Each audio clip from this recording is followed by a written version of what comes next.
Olá, queridos! No vídeo de hoje vamos falar de uma satisfação plena em Deus. Nós vamos falar desse lugar em que nós, como discípulos de Cristo, nos colocamos entendendo que aquilo que Deus tem nos dado, tem nos propiciado, é o que tem nos tornado satisfeitos. Mas antes de entrar no assunto, eu queria que você se inscrevesse no canal, ativasse o sininho com as notificações e compartilhasse esse conteúdo. Envie esse link, esse vídeo nos seus grupos, no seu WhatsApp, compartilha, me marca lá no Instagram, @prof.vinitropiano. Eu vou estar recompartilhando também. E eu queria que você pudesse estar comigo nesse vídeo e prestar bastante atenção. Será que você tem estado satisfeito com aquilo que Deus tem proporcionado a você? Eu queria começar essa explanação em Filipenses 4, verso 11. Olha o que o apóstolo Paulo diz: Aprendi a viver contente em toda e qualquer situação.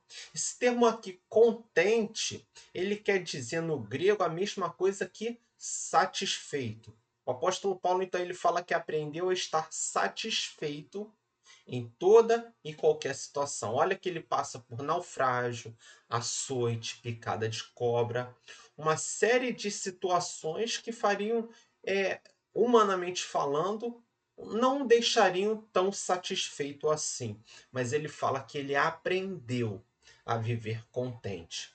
E eu queria ir com você caminhar mais um pouco pela Bíblia, e lá em Gênesis 2, do verso 15 ao verso 17, diz assim, verso 15: O Senhor Deus tomou o homem e o colocou no jardim do Éden, para cultivar e o guardar.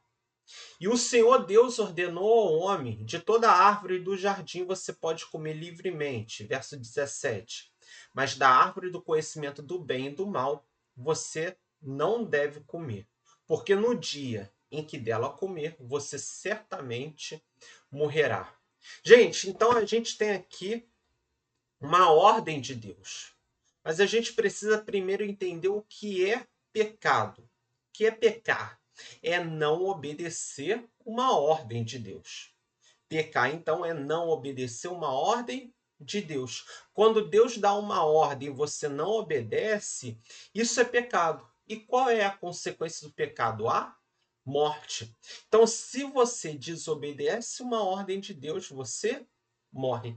Adão e Eva desobedeceram uma ordem direta de Deus, de não comer do fruto proibido. Mas eu queria chamar a atenção para você num aspecto muito importante desse texto de Gênesis 2. Precisamos observar que nesse texto nós temos duas ordens. A primeira ordem é o seguinte: e o Senhor Deus ordenou ao homem, ele ordenou ao homem, de toda árvore do jardim você pode comer livremente. Ele dá uma ordem para comer de toda a árvore do jardim. E qual é a segunda ordem? A segunda ordem está no verso 17, que diz assim: Mas da árvore do conhecimento do bem e do mal você não deve comer, porque no dia em que dela comer, você certamente morrerá. Então, nós temos duas ordens: uma para comer de toda a árvore do jardim, e a segunda ordem para não comer da árvore do conhecimento do bem e do mal, porque se dela comer, morrerá. Ou seja, não pode comer desse fruto proibido. Você só não pode comer, você só está restrito à árvore do fruto proibido, que é a árvore do conhecimento do bem e do mal. Quando você primeiro deixa de obedecer à ordem de comer de todas as outras árvores, do fruto permitido, é como o diabo vai nos levando para esse lugar de desobediência. Ele faz com que nós venhamos a tirar os nossos olhos de tudo aquilo que é permitido.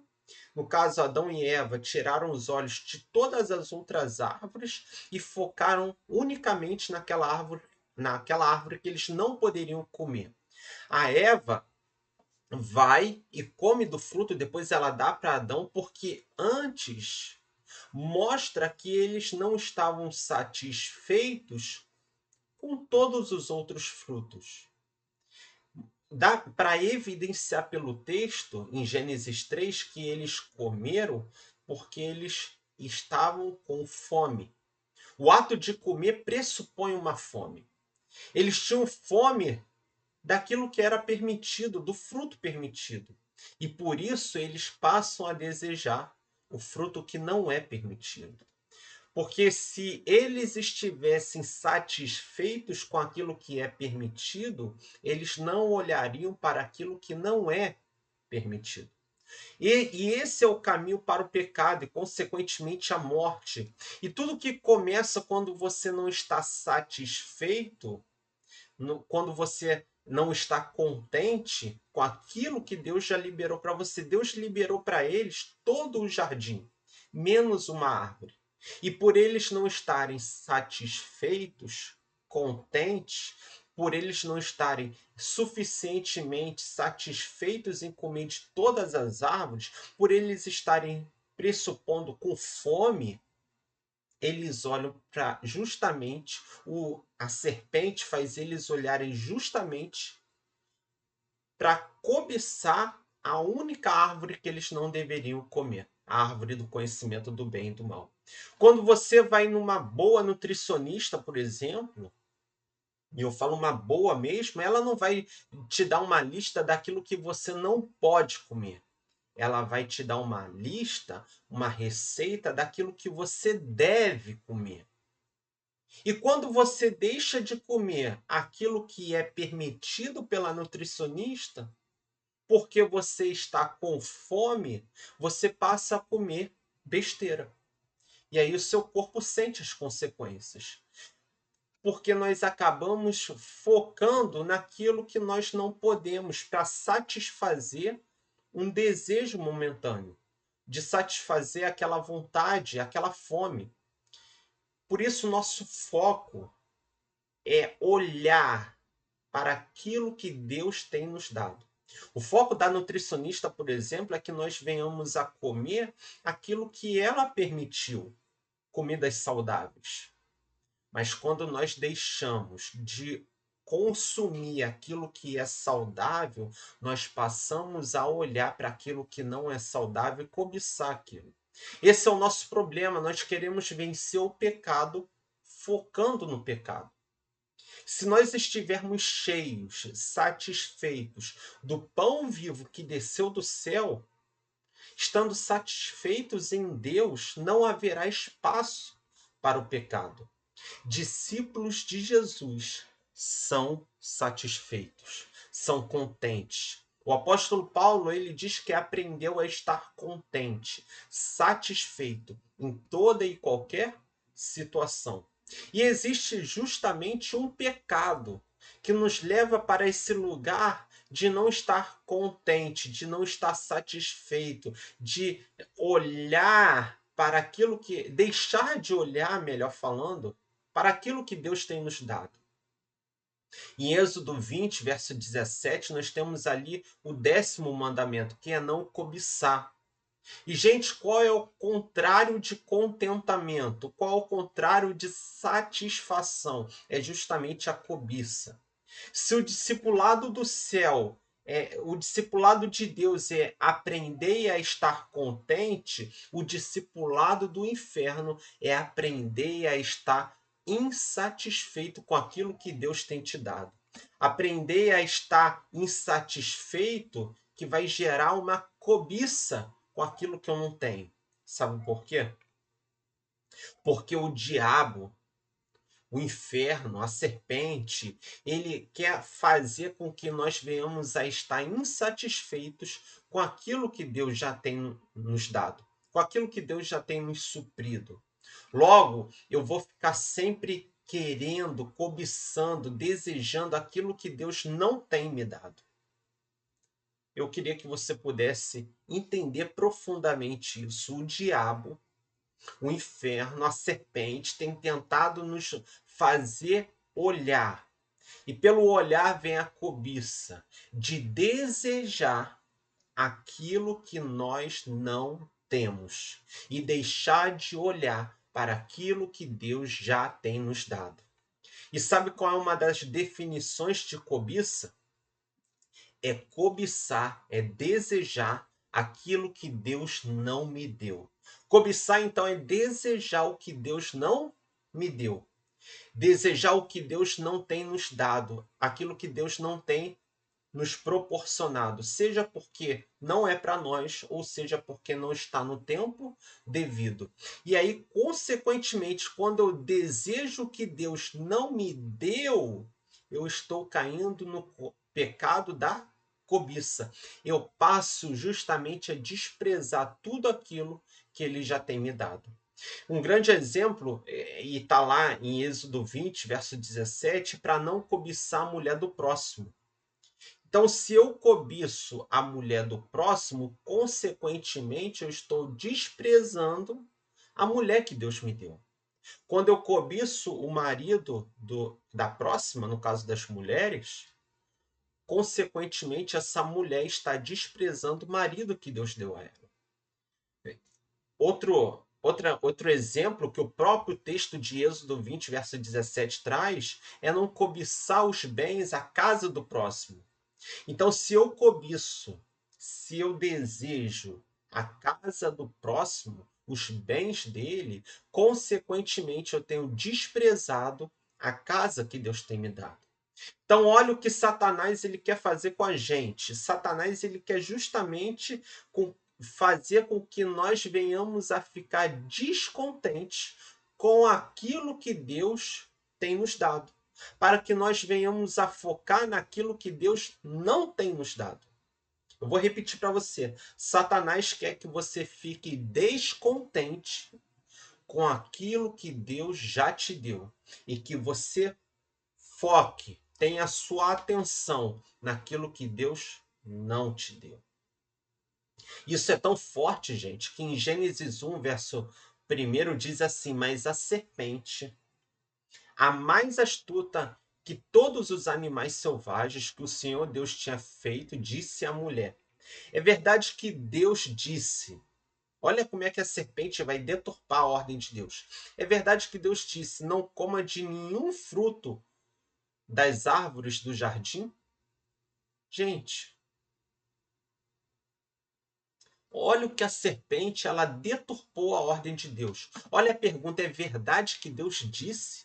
Não coma de nenhum fruto da árvore do jardim? Que pergunta é essa? Sabe o que Satanás está tentando plantar no coração do ser humano? É verdade.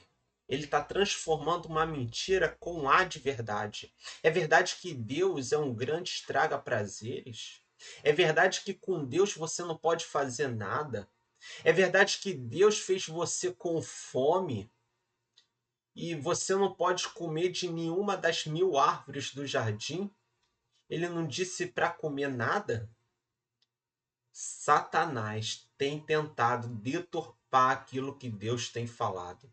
Deixa eu tentar trazer mais clareza para você. Quem aqui tem um amigo, um conhecido, um parente que fala que ser crente é chato? Sabe por que ele fala isso? É mais uma das armadilhas de Satanás. Esse é o papo da serpente, deturpar a realidade divina. A estratégia de Satanás, desde Gênesis 3 até hoje, continua a mesma. E Eva vai responder: Deus nos deu tudo de todas as árvores, podemos comer de tudo.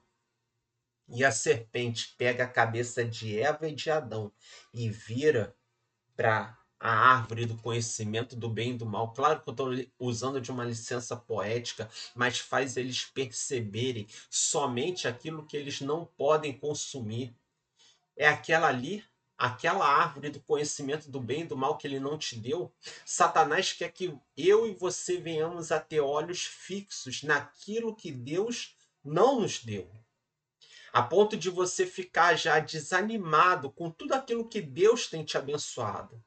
Todo o trabalho de Satanás vai consistir em que eu e você venhamos a cobiçar aquilo que Deus não tem nos dado. Isso é bastante sério, gente, porque o que move justamente o nosso mundo hoje, as redes sociais, se baseia na cobiça. Tem gente que vai alugar um avião por 1 hora para tirar foto como se estivesse viajando. Tem gente que vai pagar a diária em um resort de luxo de um dia e vai levar 10 roupas na mala para tirar 10 fotos diferentes para dizer que ela esteve ali durante 10 dias. Para quê? Por causa da cobiça. Tem gente que está se endividando, comprando um carrão com banco de couro marrom, com teto solar, só para tirar foto, fazer vídeo e parecer que tem a vida perfeita. Por quê? Porque está cobiçando. A grande estratégia da serpente é: olha o que ele tem, olha o que ela tem. Perceba que a estratégia é a mesma desde o fruto proibido lá no Éden. Só que tem mudado o fruto. Tem mudado, tem sido o status da roupa, tem sido a viagem. Ministerialmente falando, por exemplo, no final de domingo à noite, tá lá o pastor rolando o seu feed e olhando as igrejas no Brasil todo fazendo culto e as igrejas lotadas e a dele nem tanto assim. Para quê? Para que esse pastor venha cobiçar que aquela igreja encheu e a dele não. É o ângulo da foto que faz parecer que estava cheio.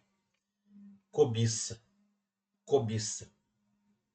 Qual aqui é o ponto? A cobiça faz com que nós venhamos a desejar aquilo que Deus não nos deu. Mas o que está nas entrelinhas da cobiça é que Deus, ele não sabe liderar a minha vida. Quando eu passo a olhar aquilo que ele não me deu, eu estou dizendo implicitamente, indiretamente, que Deus ele não é suficiente, que Deus ele não é soberano, que Deus ele não sabe liderar a minha vida porque eu não tenho aquilo ainda. E você sabe que Deus ele dá boas coisas para os seus filhos. Mas quando eu passo a desejar o que ele não me deu, é como se eu estivesse desejando, é como se eu estivesse falando para Deus: o Senhor não sabe liderar minha vida, porque eu ainda não tenho aquele carro. Quando eu estou olhando a mulher do próximo, o marido do próximo, a casa do próximo, os bens do próximo, eu estou cobiçando. E eu estou consequentemente desprezando aquilo que Deus já me deu. Eu estou declarando, sem usar palavras, que Deus não sabe liderar a minha vida, porque eu ainda não tenho tal coisa. É isso que a serpente tenta colocar e coloca no coração de Adão e Eva. Deus está escondendo algo de vocês. Deus está escondendo. Todo o trabalho do diabo é permitir que você venha sentir essa falta. É a partir dessa sensação de falta que ele tenta causar em você o pecado da cobiça. O discipulado do inferno é justamente fazer com que você sinta falta de algo que Deus não te deu. Discípulos de Cristo são contentes. O discipulado do inferno vai enfatizar as faltas, aquilo que você não tem. O discipulado de Cristo do céu é diferente. O Senhor é meu pastor e de nada eu sinto falta. Tudo posso naquele que me fortalece. Aprendei a estar contente em toda e qualquer situação. Alegrai-vos no Senhor. Não te falta nada. Se eu tenho a Cristo, se você tem a Cristo, nada te falta. Se eu não tenho algo, é porque não chegou o tempo. É porque não é necessariamente para eu ter. É muito forte, gente, que quando eu aprendo a viver satisfeito, a partir desse lugar de satisfação, tudo muda. Porque eu entendo que Deus é soberano. Ele é o pastor, ele que provê para a vida das ovelhas. A palavra falta, ela já está entranhada no nosso vocabulário. E até nas coisas do Senhor, perguntas do tipo, por que você não serve mais? Ah, no dia que eu tiver, no dia que eu fizer tal curso, no dia que eu tiver tal coisa, eu não sou de tal família. Se eu tivesse tal coisa, se eu tivesse tal carro, quando eu me casar, é sempre a partir de uma falta. A gente entranhou no nosso vocabulário nos comunicarmos a partir da falta, mas na realidade a gente está tirando os olhos daquilo que Deus já tem nos suprido. É sempre uma desculpa motivada pela falta, mas deixa eu te falar, não te falta nada. Se eu tenho, se você tem a Cristo, nós já temos tudo. Pensa comigo, quando alguém tem um bebê recém-nascido, esse bebê que nasceu, ele já está completo. Não vai nascer uma terceira perna, não vai nascer um terceiro braço. O coração já está tudo completo. O que vai acontecer com o tempo, esse bebê ele vai amadurecer, ele vai crescer, mas nós sempre ficamos com o sentimento de falta em algo. De falta, esse sentimento de falta parece sempre estar em alta. Se você está em Cristo, você nasceu de novo, nada te falta. O que vai acontecer agora é o amadurecimento do que você já tem. Você e eu já temos tudo o que precisamos para cumprir o nosso chamado. E eu quero dizer algo importante aqui para você. Você já está completo para cumprir o propósito de Deus. Você já está completo para cumprir o propósito de Deus. Ah, Vinícius, mas eu não tenho tal coisa. Seja fiel no que você tem. Quem Deus escolhe para ser rei de Israel? São os irmãos de Davi que aparentemente tinham a melhor qualificação? Não, é quem não estava esperando acontecer tal coisa. Davi ele estava cuidando das ovelhas do seu pai. Não era dele, era do seu pai as ovelhas. E ele vence o leão, ele vence o urso para proteger as ovelhas do seu pai. Ele não vira um rei, um guerreiro zeloso. Ele sempre foi. Ele não se torna a partir da unção de Samuel, ele sempre foi. Antes, ele era com as ovelhas. Agora, ele é de uma nação inteira. A gente quer mudar o Brasil, mas a gente não arruma nem a nossa cama. Viva o que Deus chamou para você hoje. Discípulos são satisfeitos. Discípulos são contentes com aquilo que Deus já tem dado. Sabe por quê? Nós encontramos essa satisfação em Cristo porque Ele é o Senhor soberano. Ele que provê para a nossa vida. Ele é a nossa satisfação. Se o Senhor é o meu pastor, de nada eu sinto falta. Quando é para comer, Ele vai me levar para comer, porque Ele é o pastor, Ele alimenta as ovelhas. No vale da sombra da morte, Ele vai nos proteger. E Paulo está falando, aprendi a estar satisfeito em toda e qualquer situação, comendo muito ou pouco, sendo escravo ou livre. Não te falta nada. Discípulos são contentes, discípulos são satisfeitos. Não deixa sua mente ir para o argumento e se? E se eu não tiver isso? E se faltar isso? Não te falta nada. E isso eu não estou falando por um comodismo. Jesus, ao explicar a parábola dos talentos, no final, quando o Senhor volta, ele não vai prestar contas, aquele que recebeu os seus talentos, não vai prestar contas de ouro, de diamante, de pedras preciosas, vai prestar contas dos talentos. Foque em multiplicar o que você já tem. Jesus não vai voltar para te cobrar aquilo que ele não te deu. Ele vai te cobrar aquilo que ele te deu e o que você fez com isso. Ele te deu 10 talentos e quando ele voltar, ele vai te cobrar os 10 talentos se eles foram multiplicados. A cobiça faz eu olhar para o que eu não tenho e deixar de ser zeloso com aquilo que Deus tem me dado. Então, se você tirar os olhos do celular e parar de olhar para o que você não tem e passar para olhar o que você já tem, uma família, um marido, uma esposa, um filho, uma casa, você vai estar mais satisfeito no Senhor. Para de olhar para o que você não tem. E aí você cuidará daquilo que você já tem e passará a multiplicar. Discípulos são contentes.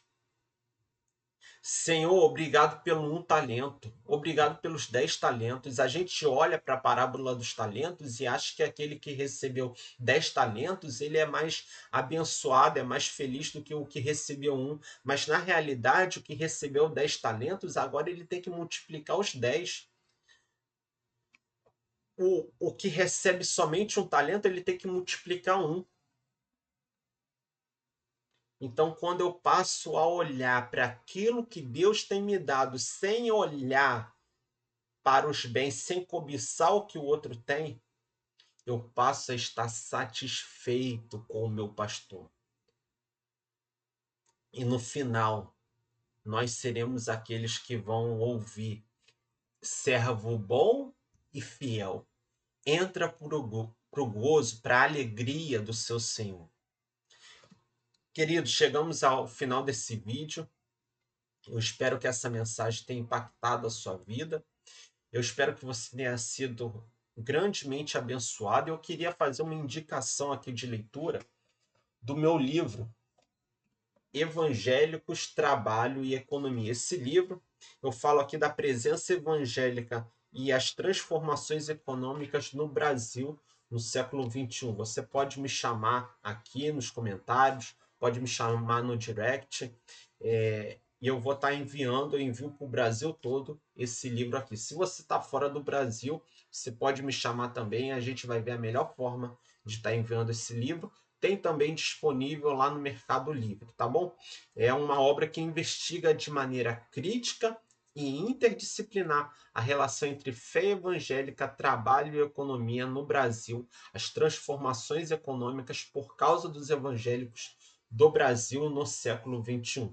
Uma obra preciosa, foi minha dissertação de mestrado, então fica aqui a indicação, tá bom? É só você me chamar e garantir o seu. Foi um prazer estar com vocês e até a nossa próxima oportunidade.